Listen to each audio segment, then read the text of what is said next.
on se retrouve toujours en direct de Chiang Mai pour le vlog 2 de Chiang Mai, ça doit être je crois le 2 ou le 3e vlog de Chiang Mai.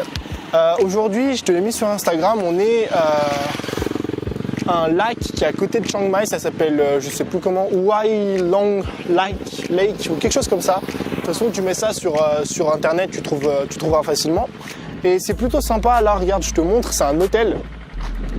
En fait, tout ce que tu vois derrière, là, c'est des petites maisons en paille. Apparemment, tu peux dormir dedans. Et tu as des rizières tout autour. Et tu as beaucoup de rizières tout autour, donc c'est vraiment sympa. Le lac en lui-même est vraiment sympa. Donc si un jour tu as l'occasion de venir à Chiang Mai, et je te le souhaite, passe par là parce que c'est vraiment cool. Hein. Je t'ai mis en plus quelques vidéos drone, donc voilà.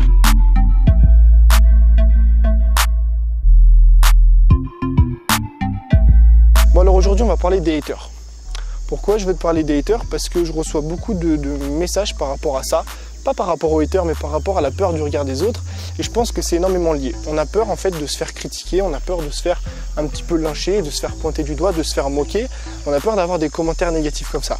Alors je vais te dire une chose, peu importe ce que tu fais dans la vie, si tu as envie de te créer une vie selon tes propres règles, si tu as envie de designer quelque chose qui te plaît, une vie qui te plaît, si tu as envie de te montrer sur internet, ça veut dire de créer du contenu, il va falloir avoir des haters. Il va falloir passer par ça, il va falloir passer par la case des critiques. Parce que c'est comme ça que tu vas réussir. Un haters, c'est un synonyme de succès. Je te le dis, moi quand je me suis lancé, j'en ai eu des critiques, j'en ai eu des moqueries, ça continue encore aujourd'hui, c'est normal. C'est normal, pourquoi? Parce qu'un hater, c'est quelqu'un, selon moi, qui est jaloux de ce que tu es en train de faire. Pas par rapport à ton succès, parce que je veux dire, ce serait débile d'être jaloux d'une personne qui a 200, 300 abonnés. Mais ça peut être pour plein d'autres raisons. Elle peut être jaloux parce que toi, tu es en train de réaliser quelque chose que lui n'ose pas faire. Il ou elle est peut-être jaloux, il ou elle est peut-être devenu un hater parce que toi, tu as réussi à battre la peur du regard des autres, à combattre la peur du regard des autres et à créer ta chaîne YouTube. Il y a plein de raisons qui fait qu'un hater peut être jaloux, mais moi je pense vraiment qu'un hater, au fond de lui, c'est une personne qui est frustrée et qui a besoin, si tu veux, de balancer sa haine un petit peu sur tous les contenus. Et tu vois tout de suite les critiques des haters, c'est simple à reconnaître, c'est des critiques qui sont non constructives, qui vont absolument rien t'apporter et qui ne sont en général pas en rapport avec ton contenu. Moi j'en ai eu parfois, je me retrouve à publier des vidéos sur X sujet et je reçois un commentaire sur le réglage de mon micro, je reçois un commentaire sur... je sais pas, la couleur de mon t-shirt ou des conneries comme ça. J'ai même reçu des fois des insultes. Oui. Sur une vidéo Instagram, j'avais reçu quoi? FDP ton micro. Voilà, je sais pas, donc il y a peut-être un mauvais réglage du micro, bon, j'en sais rien. Mais c'est pour te dire qu'un hater, il va toujours trouver une façon ou une excuse pour te critiquer. Donc déjà, tu le reconnais à ça, le haters. Il te fait des critiques qui sont non constructives. Tu sais, moi, je suis vraiment pour les critiques négatives, mais qui t'apportent quelque chose. Quand c'est un conseil, par exemple, la musique qui est trop forte, c'est une critique qui peut être perçue comme négative, mais c'est un conseil. C'est baisse ta musique, parce que sinon, on va pas entendre ton contenu. Là-dessus, on est d'accord, mais quand c'est des critiques sur des trucs qui n'ont absolument rien à voir, et des critiques qui sont non constructives, tu sais que c'est un hater. Et je pense vraiment que ce problème-là, il vient de notre société. Parce que si tu regardes en France aujourd'hui, la façon dont on a de réagir à des nouveaux projets, la façon dont on a de réagir à un succès, c'est laquelle? C'est la critique et c'est la jalousie. Aujourd'hui, quand tu veux sortir du moule, aujourd'hui, quand tu veux faire quelque chose de différent des autres, ça veut dire tout simplement entreprendre, faire quelque chose de nouveau, créer une chaîne YouTube, créer un compte Instagram, devenir influenceur. Ça peut être créer ta boutique e-commerce, ça peut être créer une start-up. Dès que tu as envie de faire quelque chose de différent aujourd'hui, de sortir du moule, de plus être salarié, tu vas être perçu comme différent. Tu vas être perçu comme différent par les autres et le premier réflexe qu'on a en France, dès que quelqu'un est différent, c'est qu'on va le critiquer, on va lui mettre des bâtons dans les roues, on va commencer à dire que ce qu'il fait c'est de la merde, on va commencer à dire qu'il faut pas faire ça, qu'il faut garder son job, qu'il faut garder la sécurité, etc., etc., etc. Et pourquoi je te dis que ça vient de la mentalité française? Parce que si tu regardes aujourd'hui aux États-Unis comment ça se passe quand quelqu'un veut être différent et qui veut créer son propre truc à lui, eh ben ils applaudissent, ils encouragent et ils s'inspirent. Aux États-Unis, c'est simple. Tu veux créer quelque chose, on t'encourage, on te dit vas-y, on te pousse et on t'aide. Tu échoues dans ce projet-là parce que voilà, on peut pas tout le temps réussir. Ça veut dire que tu essaies de monter une start-up ou une boutique e-commerce, tu vas te lancer, on va t'encourager, tu vas échouer, on va pas te critiquer. On va pas te critiquer, on va t'applaudir parce que c'est bien, tu as échoué. Tu sais qu'aux États-Unis, c'était Oussama Ammar qui disait ça. Il avait fait des rencontres dans la Silicon Valley. Tu sais, le CEO de Startup Family, il avait fait des rencontres dans la Silicon Valley autour d'une table avec des entrepreneurs et ça l'avait fait rire parce que il s'était présenté comme gentil bon français Et il avait dit que lui, dans sa vie, il avait à peu près connu une dizaine d'échecs. Et autour de la table, tous les entrepreneurs se sont mis à rigoler. Et c'est une histoire vraie, il le raconte dans une interview. Tout le monde s'est mis à rigoler. Et ils ne comprenaient pas. Il leur a demandé, mais pourquoi est-ce que c'est marrant? Il leur a dit, parce que tu es un petit joueur. Nous, on a connu à peu près dans notre vie près de 100 échecs chacun. C'est pour te dire, là-bas, aux États-Unis, quand tu échoues, quand tu essayes quelque chose et que tu échoues, ils sont pas là à te critiquer, ils sont pas là à te moquer, ils sont pas là à te dire qu'ils avaient raison, qu'il fallait pas que tu te lances, qu'il fallait que tu restes dans ta case. Ils sont juste là à t'applaudir et à t'encourager à continuer, à t'encourager à encore réessayer, à t'encourager à encore échouer et recommencer toujours. C'est pour ça que je te dis, je pense vraiment et sincèrement, je suis fatigué là.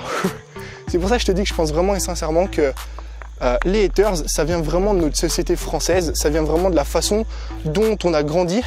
C'est pour ça que c'est pas tellement de la faute des autres au final. Mais c'est quand même important de savoir utiliser les haters à son avantage pour justement progresser.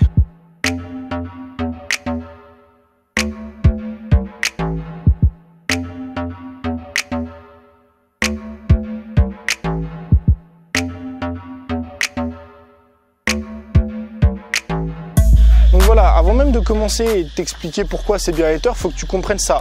Faut vraiment que tu comprennes que les haters, je vais pas dire que c'est pas de leur faute parce que tu peux changer de mentalité, mais que ça vient un petit peu de la base de notre société que de critiquer, on va dire, ce qui est nouveau, que de critiquer les personnes qui se lancent, etc., etc. Donc un haters, pour moi, c'est encore une fois une personne qui est jalouse de ce que tu fais parce que tu es en train de faire quelque chose de nouveau. Tu es en train de faire quelque chose que elle n'a pas osé faire, comme par exemple créer une chaîne YouTube. Moi, je pense vraiment que les premiers haters que j'ai eus, c'est des mecs qui étaient jaloux que moi, je réussisse à débloquer quelque chose, je sais pas, que je réussisse à débloquer la peur que j'avais du regard des autres et que j'arrive à me lancer, tu vois. Donc je pense vraiment que les haters, ça vient de ça vient d'une certaine jalousie qu'ils ont au fond d'eux et ils le font retranscrire par la haine, on va dire. Et pourquoi je te dis que les haters, c'est quelque chose qui est extrêmement important selon moi et que tu vas commencer à comprendre que tu auras du succès le jour où tu auras tes premiers haters. Je te le répète, le jour où tu auras tes premiers haters, c'est le jour où ton succès va commencer à upgrade, va commencer à monter et à prendre forme. Je vais te dire une phrase qu'il faut que tu écoutes, qu'il faut que tu comprennes et qu'il faut que tu retiennes à tout jamais si toi aujourd'hui tu es débutant ou si toi aujourd'hui tu as encore peur des haters. Un hater n'ira jamais se préoccuper et n'ira jamais commenter une vidéo ou une photo ou un podcast ou un article de quelqu'un qui ne transmet rien, qui ne transmet aucune émotion, qui ne transmet aucune idée forte. Dis-toi toujours qu'aujourd'hui, si tes vidéos attirent les haters, c'est parce que tu commences à déranger. C'est parce que tu commences à déranger dans ta thématique. C'est parce que tu commences à avoir des idées qui changent. Tu commences à avoir des idées qui chamboulent. Tu commences à avoir des méthodes et des façons de faire qui sont différentes de ce que connaissent les autres, qui sont différentes de ce qui est appliqué aujourd'hui. Je te l'ai dit, les gens n'aiment pas qu'on sorte du lot. Les gens n'aiment pas qu'on soit différent. Donc si aujourd'hui tu as des haters, très bonne nouvelle. Très très bonne nouvelle, c'est parce que tu commences à faire quelque chose de différent, c'est parce que tu commences à avoir des idées, tu commences à créer du contenu, tu commences à appliquer et à parler de méthodes qui changent.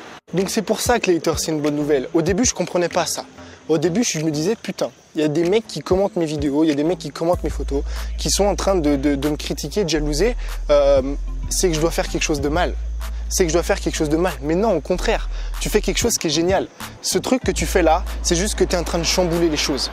Tu es en train de chambouler les choses, tu es en train d'être différent, tu es en train de proposer quelque chose d'unique. Donc, si aujourd'hui, toi, tu as des haters, si aujourd'hui, toi, tu as des mecs qui commentent tes vidéos, qui te disent que ce que tu fais, c'est de la merde, ou alors qu'il faudrait pas faire comme ça, faudrait pas faire comme ci, faudrait pas appliquer tes méthodes et tout, bonne nouvelle.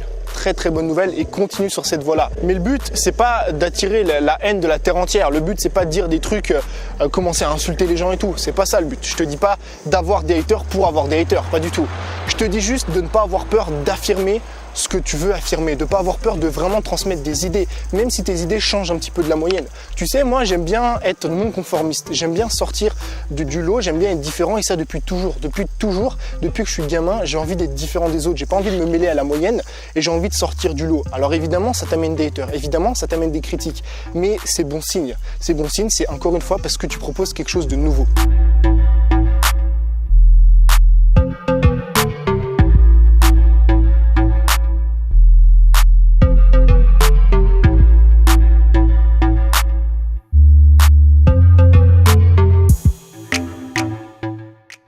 Bon, alors tu dois te demander ce que je fous en plein milieu de la vidéo dans le vlog.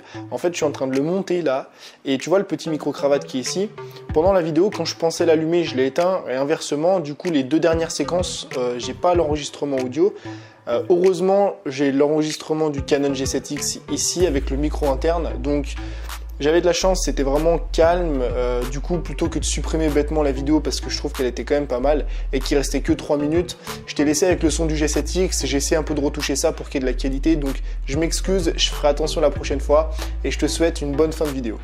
Bon, donc maintenant tu sais ce que c'est un hater, tu sais pourquoi est-ce qu'aujourd'hui tu as des critiques ou peut-être tu risques d'avoir des critiques, c'est parce que tu proposes quelque chose de différent. Maintenant je vais te donner un petit peu mon astuce à moi, c'est pas une astuce secrète, je pense qu'il y a beaucoup de personnes qui l'utilisent, de comment est-ce qu'on gère des haters, comment est-ce qu'on gère des critiques. Parce que c'est vrai que quand on crée du contenu et qu'on propose quelque chose de différent, alors il y a des petits live ground, désolé, j'ai vraiment un anglais merdique.